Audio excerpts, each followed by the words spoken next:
and now it is time for why we are all here today. It is our Binge of the week. binge of the week, which is One Night in Miami on Amazon Prime Video.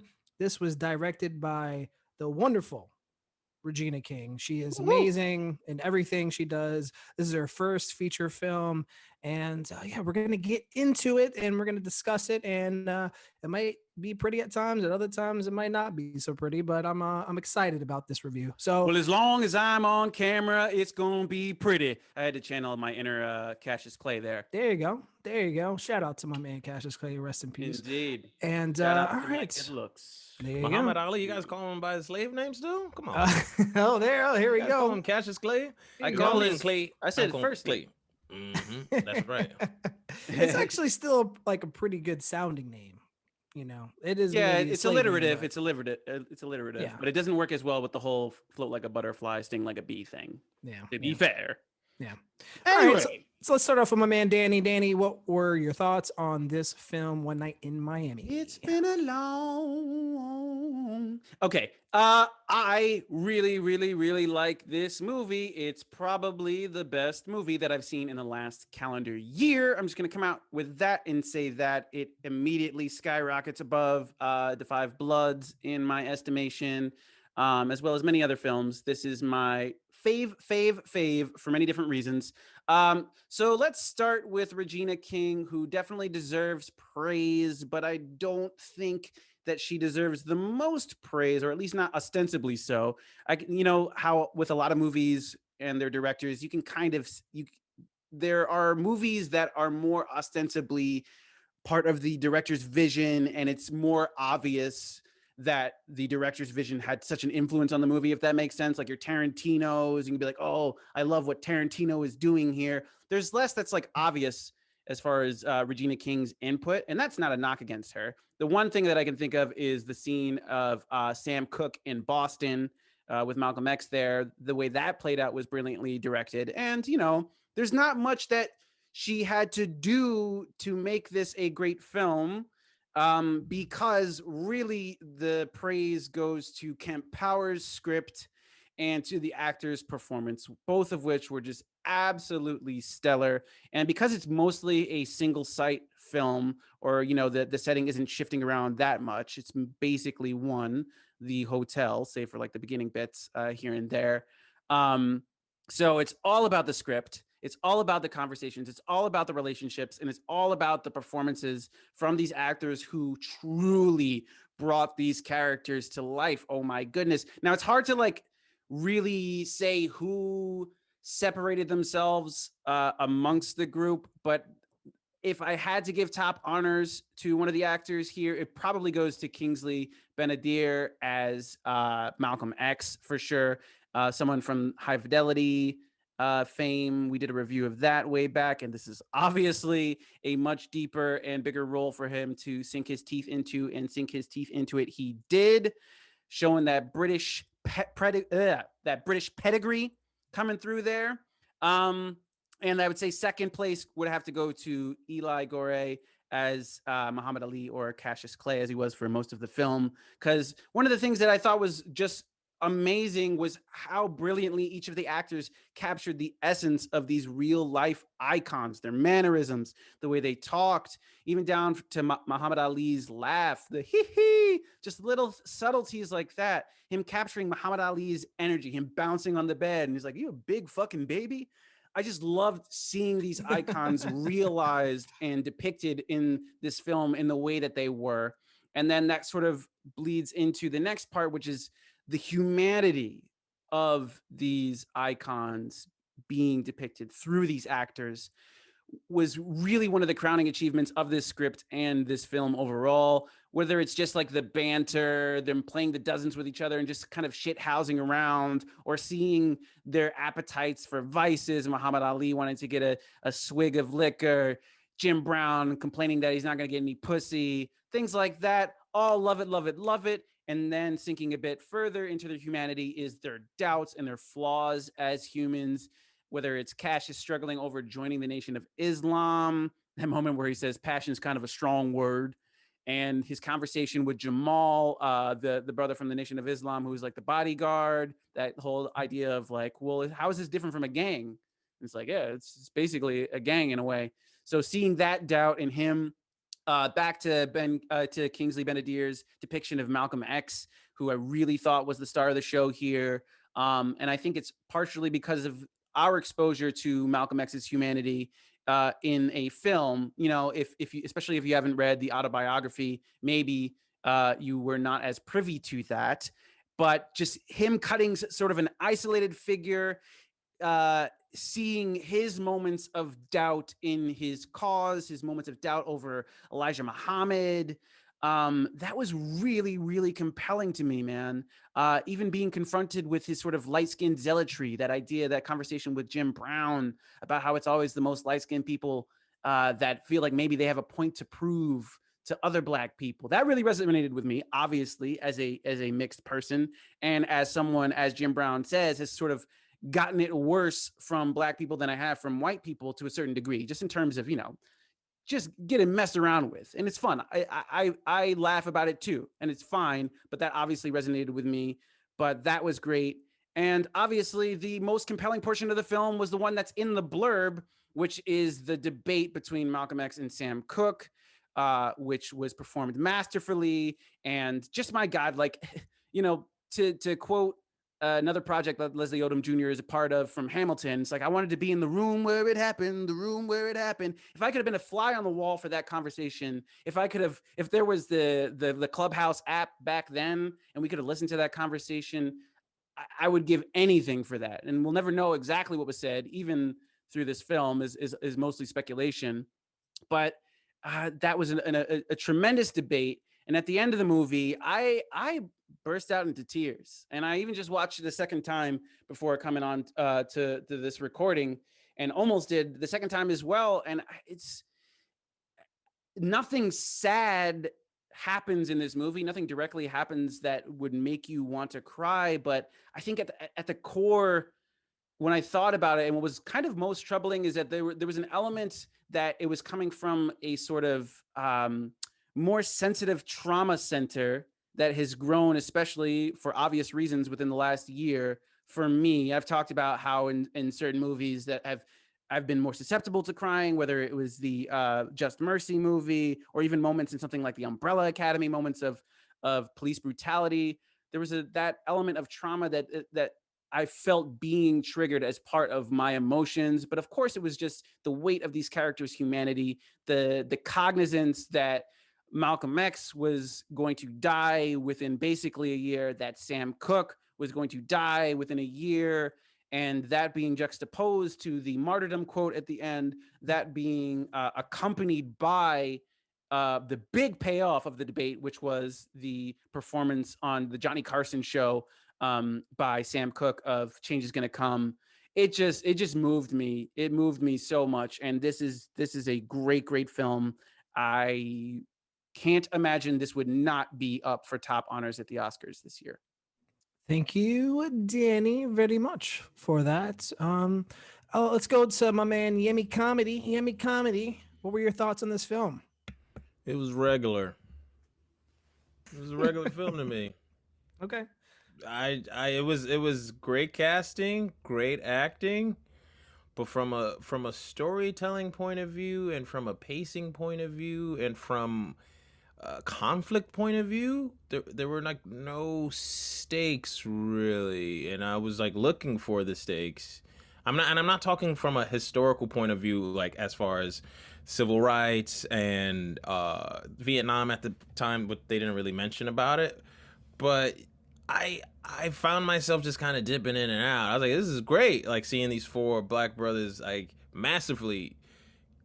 As a character piece, I would say I would show this in my film class. You know what I mean? But from a film like point of view, as far as it being like, I love Regina King, and this is no jab at her, but I mean it was regular. I don't see it. I get the importance of this dramatization of, because it's based on true events. It's not a true story. So this dramatization and this theatrical license that they took in the film And that was dope. That conversation between Sam Cooke and Malcolm X was dope. Like why is him owning his masters, like, you know, his masters for his music, and him owning his own label and becoming financially dependent, looked down upon from, you know, brother Malcolm X, as far as like him being like a militant orator and, you know, taking up arms against like the white master, and them having that like back and forth about like, you know, white people like you, and like why should he feel bad about that. And also Jim Brown talking and weighing in about why is it that, you know, black men have to like be soldiers in this fight against you know, civil rights, or in this fight in civil rights. I thought there was very poignant monologue, scripted, well written moments in the film. Outside of that, I don't see it. I don't really see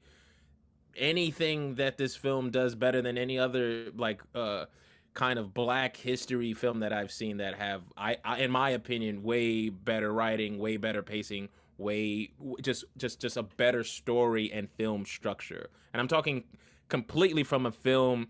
There's no stakes, there's no conflict, and for a good film to really capture me, To say there's no stakes and no conflict is just categorically false. But go on. how is it categorically? What is the conflict in the film that one protagonist must conquer? Outside of Malcolm X trying to convince someone of like his, it's a debate at best. What is the conflict, Danny? Where's the conflict in the film? Where at the end someone's like, "Oh, we overcame this. I'm a better person," because that's what a protagonist has in a film. Conflict.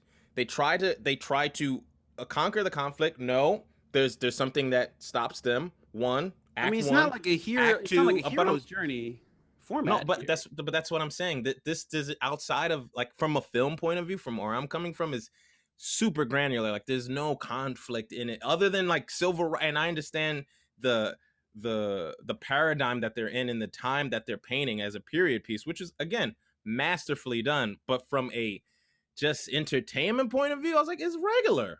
I'm looking from an entertainment point of view. You're talking from a historical context point of view, so that's why we're just not gonna. Well, there are a couple. I mean, yeah. I can't dispute. There's way other movies. There's so many other movies that tackle this and to me in an infotainment type of way, where it's entertaining and they're giving you that heat. They're dropping those gems. They're dropping that knowledge. I can't challenge the entertainment value. This does not like. You're talking about Malcolm X. You're talking about Spike Lee. You're talking about like great storytellers, and then Regina King again. No, not to discharge her creativity, but for me, and like once you guys told me it was a play, I'm like, oh, I could see that. I could see me being in a theater, like looking at the acting of this, and then the mise en scène, you know, the character design and wardrobe of it, the set design. I can see that. But for a film, I'm at home. It's like, all right, this is great. Like the first scene with Muhammad. What about like Reservoir Dogs? I mean, like, so, but the first scene, like with Muhammad Ali. I can't. There's no way I can counter argue how entertaining it was. That's totally and that's what I'm saying. But like, I'm not saying it was not that. an entertaining film. It was regular. Yeah. Right. It was good. It was regular. It's like, all right, but like when you this was the best film that I've seen all year. Yeah, but when you say that like a movie like has to, opinion.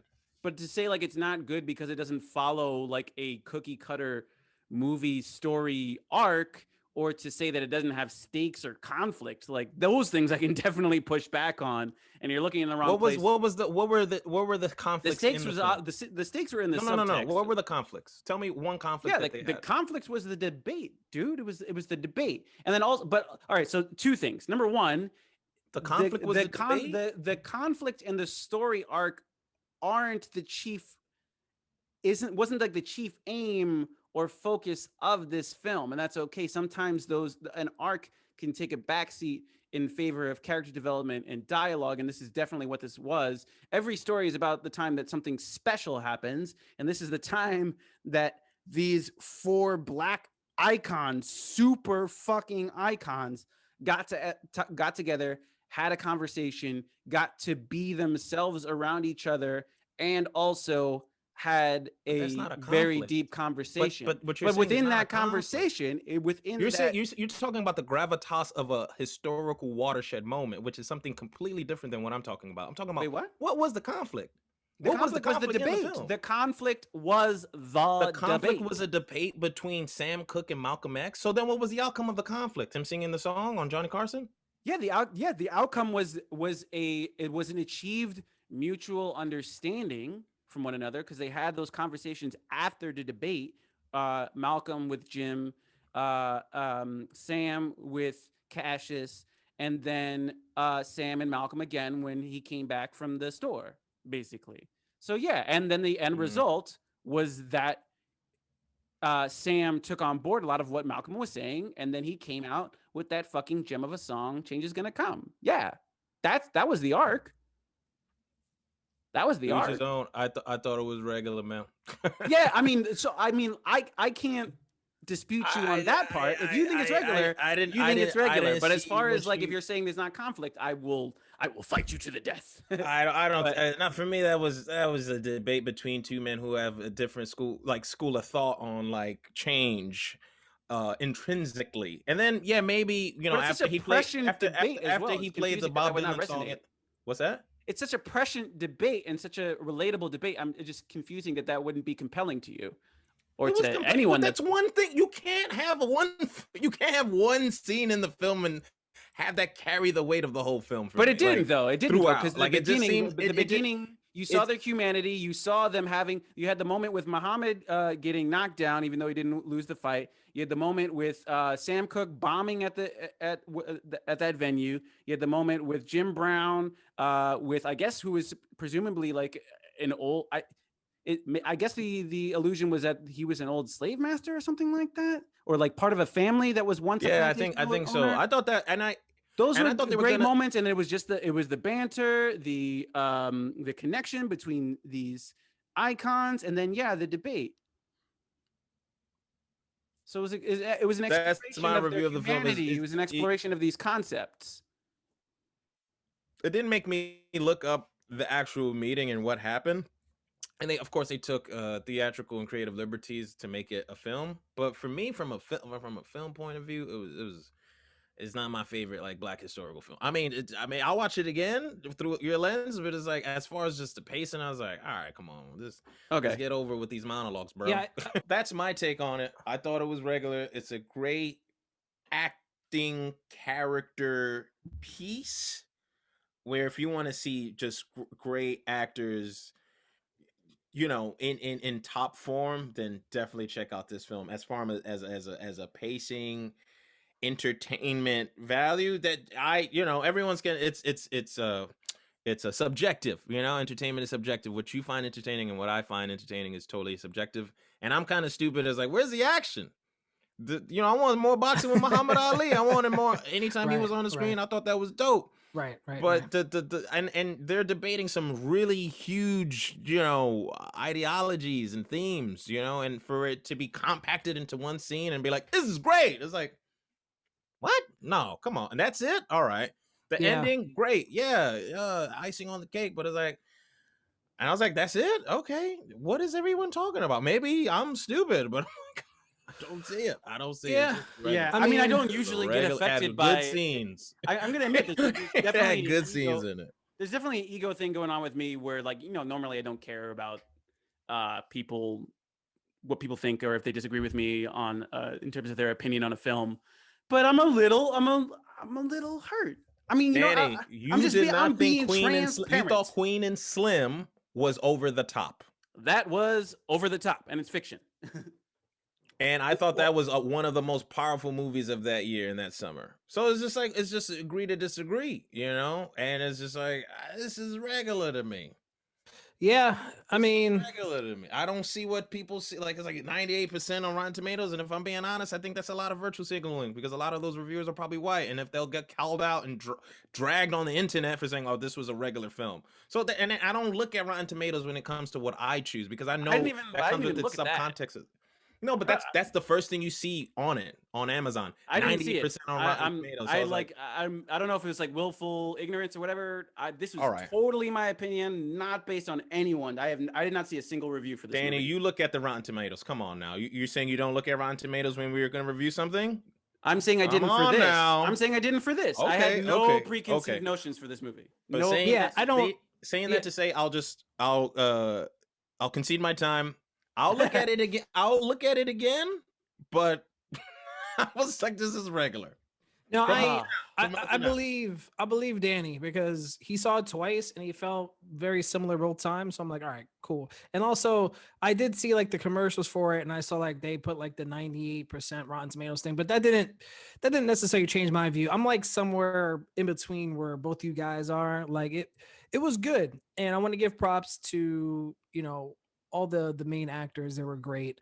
And also Regina King, because it was definitely done in a very intelligent way, because she picked a story where they didn't have to like go to so many locations. It was like, all right, we're in a hotel or a motel room, I should say, and then there was like the Ali fight, and then like it just wasn't, it wasn't like, oh, we got to go to all these different locations. It was like very much like, okay, we're going to stick to this dialogue. We're going to make these acting scenes as powerful as possible. And I thought that what she did a really good job as far as like being a director and like figuring out, all right, what are we going to focus on here? And yes, obviously the conversation between Malcolm X and Sam Cooke, thank you very much, where it was like the highlight for me. And I did really like feel that. I really felt that. And I don't know, I did enjoy it. But it did make me kind of go on like a little bit of a Wikipedia binge. Like, wait, what's going on here? Because I know it's based off of a real story, but it's not all based off of fact. But it is interesting that they took something that, people are curious about, and like those four men being so like, just being historical figures, being in like a regular ass motel room, having a conversation, like thinking about like, what the hell are they talking about? So I really like the way that they did this. It was definitely a play for sure. If they made this a play, this would be huge. Obviously you can't even have plays right now because of COVID. I mean, it was adapted from this was Kemp Powers' script for a play in 2015. Right. No, but I mean, like, if this was on Broadway right now, gotcha. Yeah. This would be huge, and that's what I mean. Like, yeah, like if this was on Broadway right now, this shit would sell out, and I would be captivated for sure. And is it really that much of a difference, the presentation of the script through these two different mediums? Like, you're saying it would be more compelling for you guys if you saw this in a theater? I think for seeing live actors performing this type of material, I think would resonate more with people than on film, because like, even at the scenes, it's like, all right, when Sam Cooke left and then Muhammad Ali followed him and that sort of thing. And then you have Jim Brown in the room with Malcolm X and they're having their conversation. And then Muhammad Ali's having his conversation with Sam Cooke. It's like a whole like that I feel like lends itself to live acting, and like it's still good. It's great, but I feel like that experience in itself would be amazing on stage at like a big theater here on Broadway. But so at the risk of losing my affections and friendship, Winston, what are your criticisms of the movie? Like my criticism, I mean, it was good. It was good. Like I feel like there was engagement value, like Emmy's talking about, just the fun factor, and sort of. I liked it a lot. I enjoyed it and I liked it. I wasn't as moved as I thought I might be with all the characters that were in it. It was good. I thought Regina did a great job as far as like being a director. I thought it was shot, especially for how simplistically it was like shot and everything. It was great. You know what I mean? There was something about it that just didn't give me that oomph that I was looking for, I guess, I don't know. But I didn't hate it. I liked it. It was cool. It was good. It was good. I never said I hated the film. I said it was regular. It was good. Simmer. It was good. Sauteed. it was good. But like yeah, like the Malcolm X performance and he really kind of brought it home for me. Did you guys feel like he sounded a little bit too much like Barack Obama, because he did play Barack Obama in a movie? So I was No, wanting to get your I thoughts on didn't. that. I thought the good brother, what was his name? Kingsley Kingsley Ben. Ben-adir. I thought the acting. I'll just say this, man. At the risk of sounding whatever, like a man whore, Eli Gorey is how you say his body. Wow, that first scene, I was like, God, Yeah, rip. I was like, Jim Brown, damn. bro. You gotta look Big like dude, no to the No, guy no, who not played Jim Brown. The dude that played Yeah, Muhammad yeah. Ali, Cassius Clay. Brother Oh, sorry. Eli Excuse me. O'Reilly. Oh, I was Excuse like, me. Excuse me. I want that body, sex of chocolate. Yeah, no, he was a very I thought the strong, acting strong was dude. phenomenal in this. It was Yeah, really, really good.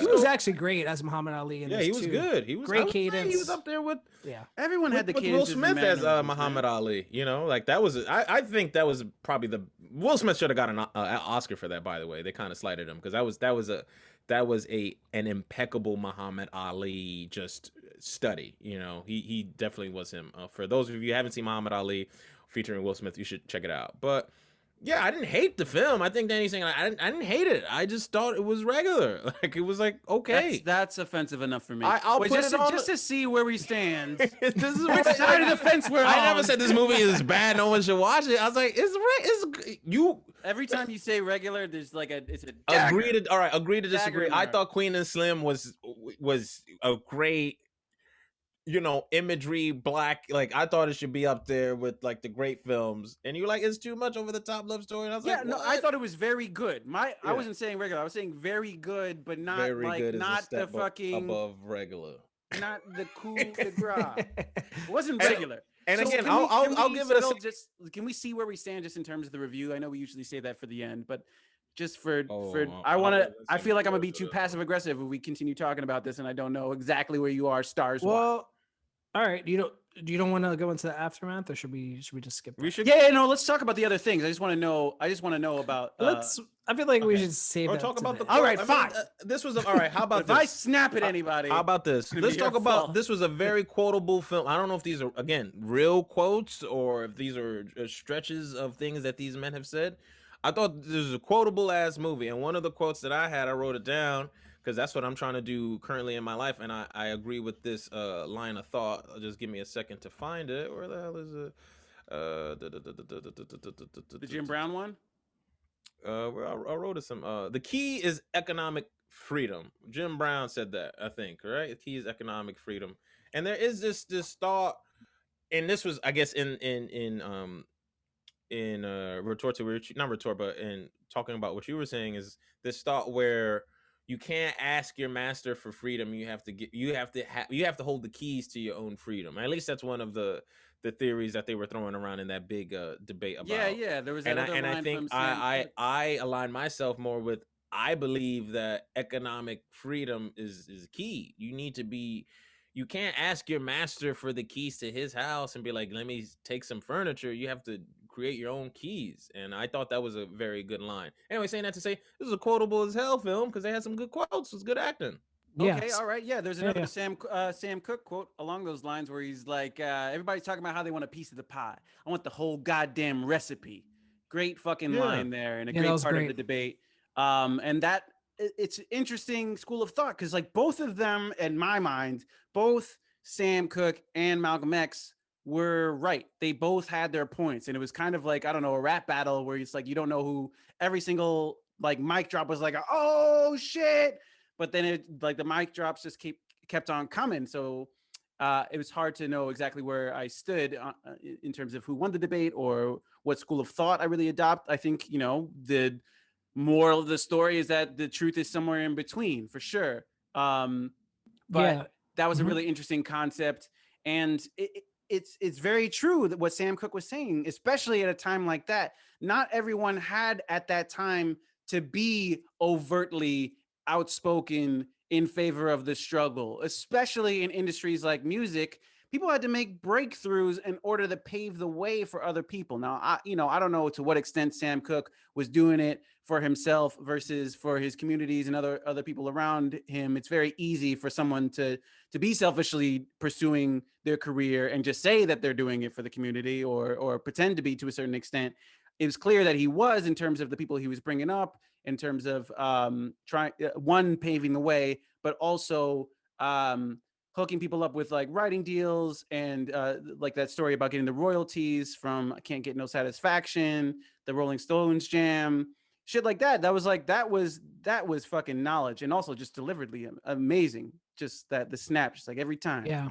No, that was amazing. That was amazing. And if you're listening to this podcast and you want to learn more about Sam Cooke, there's a great documentary on Netflix. Search for it about Sam Cooke, and it talks about how he's like searching for economic independence and all that stuff. And like that's like I when will be people came watching after that. him. Yeah. People came after him, and Because eventually that's got what they killed. don't want. They don't want black people. No. They don't want people. We were just talking about this. It's like being Tulsa Massacre. financially, owning land. Yeah, Tulsa Massacre, dude. Yeah. That's a Yeah, perfect owning example of that. land is such a boss move. That's like final boss move. You know what I mean? That's getting into my older age. It's like, what have I been thinking? What have I been filling my head with for the last 35 years? Why haven't I been studying the stock market, studying how to code? Because it's not put in our it's not put in front of us, and that is not by accident. That is by design. Not to get Facts. off conspiratorial, but why don't I know about stocks at 35? Is it to me? Is it because my dad didn't know? Or is it because of my education? Who does the responsibility fall on? And it's like, well, that should be privy to everyone, right? Since it's a free market, but it's not. So it's just like that whole like 40 acres and a mule, reconstruction, right? Black Wall Street. Why?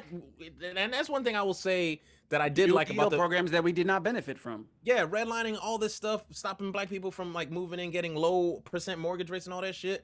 Like that's that's the meta of this whole conversation.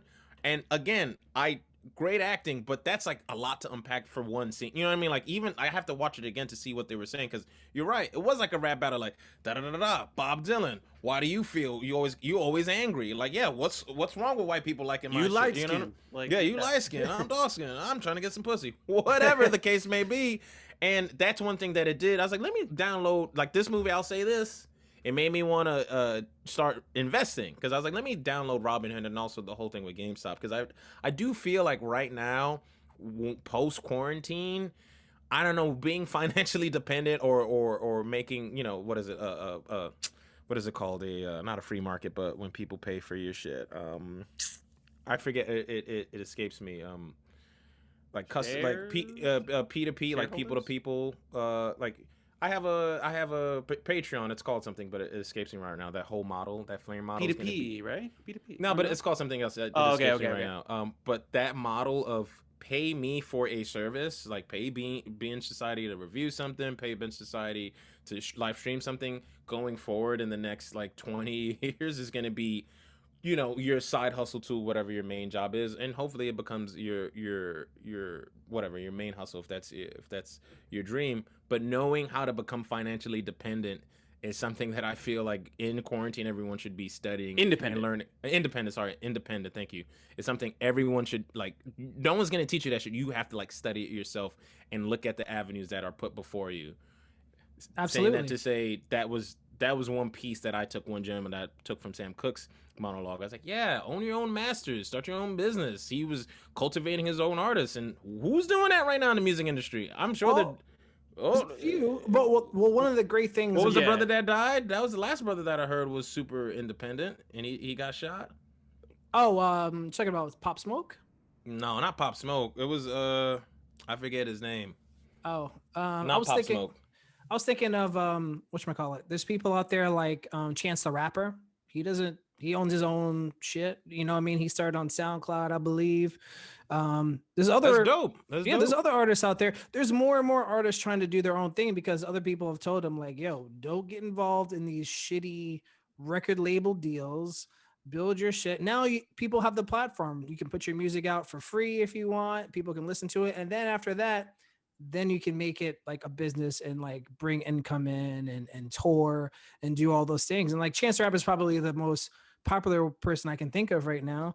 But like, yeah, that's sort of the model that a lot of, especially a lot of aspiring like young like black artists, especially like rappers, are doing right now. They're not trying to just join a record label. If a record label wants to come and sign them, they better come with a lot of money. Yeah. But You know what I mean? what's lot happened with of money. what's happened with all of the labels that have come up? Your Rockefellers, your No They're Limits, like owned by like your Cash Universal. Money. I know they're good. Well, I think it's they're like just I think they're changed so much. subsidiaries. They're not owned by They've like yeah, they've changed black a people. lot. Yeah, because like they started off as like independent, like Rockefeller, but now Rockefeller Jay is Z a didn't whole Jay Z thing. sell it out? Like wasn't that the whole thing with Dame Dash? They had to fall it out because Dame Dash wanted to keep the rights, and then Jay Z wanted to sell it. Yeah, I'm I think that was paraphrasing. I don't know. That's what part I of heard. it. Yeah, I don't know. There's a lot going on with There's that. a reason why Dame because- Dash and Jay Z don't talk, and I believe that was it because of Rockefeller or something to that effect. That was part Yeah, of it. I definitely need to learn more about this, especially within like the music industry. But you know, I obviously think of now I think about him differently. Now, Russell Simmons, of course, Oh with, like Def yes, Jam. that guy. But yeah. I guess to sort But of wrap this up, I wanted to talk to you guys really quick about this Malcolm X quote from the movie. There is no more room for anyone to be standing on the fence anymore. Our people are literally dying in the streets every day. Black people are dying every day. When I heard that quote in this film, I was like, yeah, Quote. this shit is It's happening still still. it felt like Regina like talking to us like in that moment, like you, the viewer, fucking get this shit. Like, Right. where do you stand? You're Yeah. watching this movie. Yeah, that was probably one of the most moving quotes to me in the film. Because like it's like, and like we've had this sort of debate or discussion before, but it's like how much better off are we now compared to like when this film took place? Really, is it really that big of a difference? You know what I mean? Like how much further have we gotten? Like, yes, there are certain things that have gotten better, but like we're not where we should be. Not yet. I'm talking about black people, of course. Not We're not far where we enough should to be. not far enough to not say that black people are dying every day, every fucking day. So that's Yeah. clearly not far enough. And that's Yeah, part that's of what brought me sad. to tears at the end of this is this is what Malcolm died for, you know, only to make this minuscule amount of progress. And then even just like the way Betty Shabazz died is a product of the continuation and this perpetuation of this systematic oppression or passive oppression. And it was basically Malcolm's grandson or great grandson that ended up essentially killing Betty Shabazz by setting fire to the house, and then had to go. I wonder where he is in life now, but he basically served the juvenile equivalent of second-degree manslaughter for that. And it's just like the system even failed his fucking progeny, which is crazy to me. His posterity, which that's just like one of the most like obviously depressing things for me. Yeah. Nipsey Hussle was the rapper I was talking about. Nipsey Hussle. Oh yes, yes, yeah, yes, yeah, yes, yeah, yes, yeah. yes, Who was like a totally independent, financial forward thinking brother who got shot. Yeah. Yeah, he was But yeah. totally. Yeah. That shit really hit me too in a different Because way. I didn't know who he died. was, and that was also interesting. Sorry, not to cut you off. No, go ahead. He was a brother who he was all about owning all your shit and becoming financial savvy, business savvy, and all that stuff. Nipsey Hussle. Not saying there's other one, but that's a big one that I remember. It was like in the news and. Oh yeah. Yeah. He was very much like in his community. He had his own clothing line, everything, and then some dumb motherfucker came around and shot him in front of his store. Which also shows our own Cannibalization, man. Yeah, our own problems. In Cannibalization, and it's possibly what happened We with are not Malcolm with X as well with the Nation of Islam. Oh but yeah, then, most definitely. But then you have the fucking FBI, which was in here as well, and it's just crazy when you think about like how the Intel and FBI Pro, baby. was used as such a large apparatus of oppression, fucking murdering Fred Hampton and his pregnant wife in the in the middle of the night, shit like that. We saw it happen in this movie with them following around, obviously Martin Luther King, and then to the extent that like you were talking about going down that Wikipedia rabbit hole, Winston, I went down one for Sam Cooke, and I knew that he had passed away prematurely, but I had forgotten how exactly in that story. Holy shit! It's what's and there's obviously some controversy around it and some conspiracy theories, but these are the sort of conspiracy theories that are not that far fetched. I There's mean, always conspiracy it's theories. One equally of our, I likely. mean, look at Michael Jackson. Look, No, but no. Yeah, I get that, but I'm saying, just saying, like, this makes more sense because it was in a time where the FBI was like literally assassinating motherfuckers, and this is someone who is like closely linked to Malcolm X. Although he was not a member of the Nation of Islam, I think there was something about like he had like a book or a diary or something that had some information about like his conversations with Malcolm X.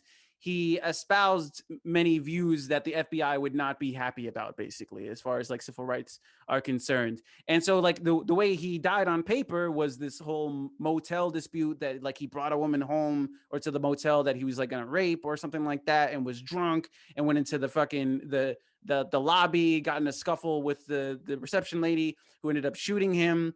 And while that is likely in the way that like, holy shit, like your heroes are not your heroes, people do some crazy wild shit, this is like, you know, this sort of thing I'm sure happened a lot during these times, and you hear about all these different Me Too stories. You never know what people are actually capable of. But saying that to say, as likely as it is that the story that they told us happened is the one that happened, it's equally likely that he was assassinated and there was a cover-up. Sorry. Oh, that's absolutely what happened. And you watch the Sam Cooke documentary, please, if you have the opportunity to do so. It is very good, and you will, you'll learn something. I definitely did. I definitely did, and it's I can't really put it into words like how just like how crazy this shit is. You know what I mean? So I mean, even if you look at the people who were at the insurrection that happened at the Capitol, and like there are some, we don't know what's going to happen yet, but a lot of those motherfuckers are out on bail right now, out on bail, except this one black dude who was there with a fucking bat. Apparently that motherfucker is still in jail. They locked his ass up. They're like, oh, you ain't coming out, you ain't got no bail. Banter. So dumbass motherfucker. So this is what happens, man. This is what happens. We got to know our history. We got to know our history so we can move forward. And but I would just add that, this is another benefit of the film, is that it's making me want to go down that rabbit hole. Now, I will say that I started listening to the autobiography of Malcolm X, which I can't believe I haven't read up to this point. And then, I definitely want to see that documentary as well on his assassination, Malcolm X. Yeah, I'm doing research on that actual meeting and what actually happened, and that I will say this movie did well. It piqued my interest. Like, oh, I didn't know this happened. Who's Sam Cooke? I don't know too much about him, or his backstory. I know Jim Brown and Malcolm X and Muhammad Ali, but like, it tests your Black history knowledge, and just kind of diving into the history, just such a tapestry, like such a beautiful history, a beautifully tragic history, some might say, and just like looking into, like, oh, who is the top Wall Street guy that's Black, or who's the top street? Like, I was looking into that later this week, and it's probably because it's the precipice of February, Black History Month, and me and Danny been talking about streaming and things like that. But anytime, and this is just an off avenue thing, but anytime I look into a tutorial on like how to stream on Twitch, it's always like a white person.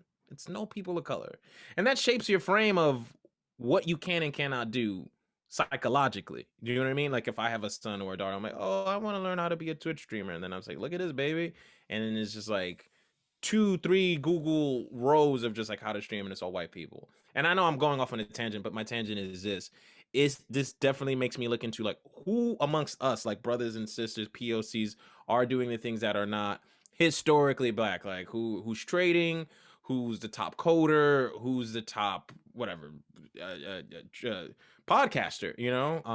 We should be that. But you know what I mean. We're going towards that goal, soon come. But just like, because now, I mean, and saying that to say, when's the last time we had a Black leader? Like, that's what made me. That's what this film made me think. Yeah, the FBI like systematically fucking. Oh no, I know. And there's no one's gonna take that mantle and be a martyr. We're all too like selfish and are way too attached to our id and ego. But I'm just saying, like, outside of like glamour rap and kind of just soul entertainment. And I know there are brothers and sisters that are working in the background that you don't see, that don't get adulated. Like, this is a hero because of how our society's flipped upside down. But who are our Black leaders that are who are taking a outright stand against white supremacy? The dude from the Capitol. The dude from the Capitol is still locked up. Yeah, but you know what I mean? Like These Yeah. 4 monolith brothers that Yeah. had so much weight. Like can we even say we have 4 brothers like that? That are Well, the built like last that one of today? them that's alive is Jim Brown, and he came out in support of Trump But a few years ago, and even the heroes that we thought were our heroes changed. I mean, Yep. Lil Wayne, but Kanye West, I was, Hey, look, never forget when Donald Trump won that election, right? The first niggas that come to the White House was not the Jim White Brown. House. Jim it was, Brown, it was Kanye, Trump Tower. Kanye. Yeah. Jim Steve Brown. Harvey. Steve Harvey yeah, also. Oh, lest we forget. Steve his ass Harvey, went too. Jim Brown, Mm-hmm. and Kanye. Well, And Kanye West. he Yeah. was like, he's like my daddy or some shit. yeah. And he's And still then- far gone to this day. We don't know what's going on. Isn't he divorced or some shit? I don't know, but He's about to get divorced. Apparently, Kim, she's actually like she wants to take the law shit seriously. She wants to like be like I think a full-time lawyer, but we'll get into that another whatever. time. That's Oh, neither boy. here nor there. I'm just saying that Yeah. like where are our Jim Browns? Where are Malcolm X's? Where are Sam Cooks? Where are our Muhammad Ali's? That. And also, I don't even think like that was even within itself that conversation. When would you see the top athlete with the top MMA guy, with the top orator, political activist, with the top singer today without some drama or some dumb shit behind it? Like, oh, he fucked my baby mama or some, you know what I'm saying? Like, that doesn't happen. People don't even fucking like Don Lemon. You know what I mean? People say, fuck Don Lemon. Don Lemon has become more radical as this shit's going on. He grew his afro But out. do you He's get what like, I'm saying? Like, we've even lost that mindset within ourselves that we like, we used to talk shop together, the great African-American minds. Like he was talking Colin about Kaepernick came out, of course, but it wasn't until he was fucking benched. But you know what I mean? Like, well, that was a whole, he did it first, and then people were like, Patrick Mahomes to be the one that's like, you know what I'm saying? I want people in the forefront to use their voice. Right. I mean, we kind of saw it last year with the NBA saying we're not going to play. Remember all those things like we're not going to play. Yeah. And then they quickly just backpedaled. And I was like, this would be so strong if they just all stop for no sports. But people, that money talk, baby. They stopped. They stopped that day, and then that cop didn't get charged. Yeah. And it's like I get it, and that's why I'll say, you know what? Point to the movie. It's about that. Do I stand to lose my livelihood for a whole race of people and be the sword? Do I fall on that sword and be like, no, I'm gonna be that person?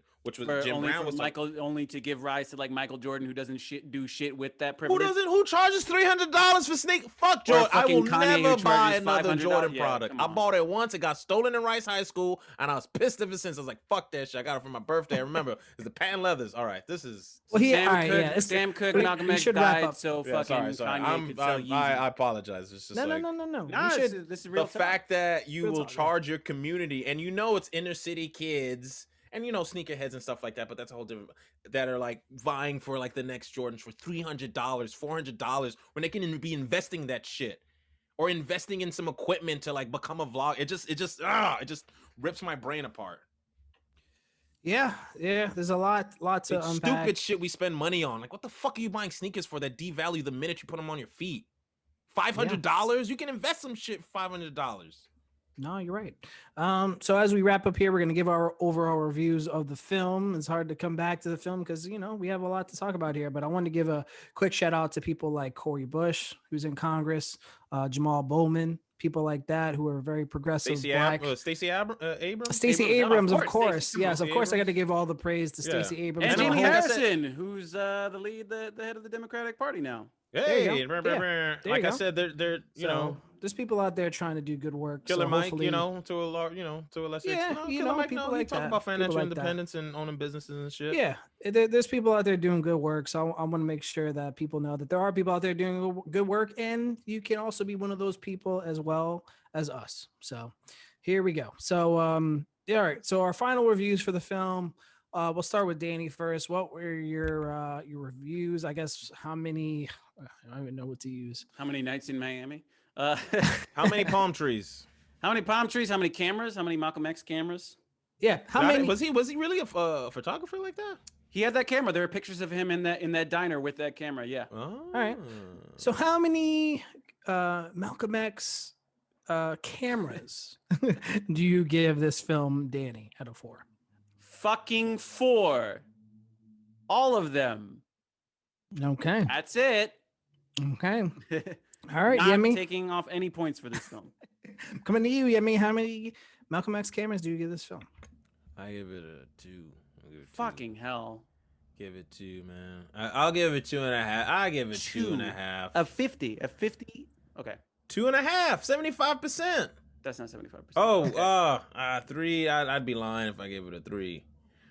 I give it 2 no, speak your truth. 3/4. Speak I your give Three truth. is it 2.5. 75%. Speak your truth. Speak your truth, man. Speak your I Three give is it 2.5. 75%. I give it 2.5, Okay, man. all right. It didn't like. It moved me, but to do my own research. But I don't know. Like, I guess that has some value to it. It made me want to research more about becoming financially independent. I'll tell you that much. So you know what? I'll give it 3. I'll give it 3. 75. All right. I'll C's give get it degrees. 75%. It wasn't terrible. It wasn't like this is bad, but it was very regular. So I was like, All right. it's a Well, if 3 Yemi with an gives it, asterisk. yeah, if Yemi gives You it a know. 3, I'll give it a 3.5. A 2 is saying like because- it's shitty, and it wasn't a shitty film. I don't want people to No, come away from my it review wasn't. saying. I mean, Yemi I thought guess it was if it's shitty. if it's 50, it's like average. And that's what I mean. It's regular. It's average. It's not bad. It's not bad, but it for me. So like a week 3. A week 3. A very like shaded in. Put the number 2 pencil. Like the Scantron doesn't pick up. You know, it's like was this an answer? I'll give it a 3.5. It was good. Watch it. See? Watch it. Watch it. All right, we can still be friends, I guess. All right. It's Time to still wrap good, up. man. Yeah. Find us. Binge Society Podcast. Get your merch. At gmail.com. If you want to send us an email, we're at Binge Society on IG, Binge Society Pod on TikTok and Twitter. And of course, BingeSocietyPodcast.com is the website. Hit us up if you want this merch. If you want to be a Patreon, you can get some of this merch. You know what On I'm our saying? website. Yes. Go visit our website. It has everything. So if you want a one-stop shop for Binge Society stuff, www.bingesocietypodcast.com. That's right. And my name is Winston Brewington. You can find me on Instagram at Radio Win. My name is Danny Browner. You can find me on Instagram at Danny Browner. How about that shit? And my name is Yemi. You can find me at Yemi Comedy on Instagram. What up? All right, y'all. We'll be back next week. More content. Stay tuned. Yeah, Peace. Black History Month. But it's not really Woo. going to change what we Keep watch. hope alive. Black shit anyway. That's right. Keep binging.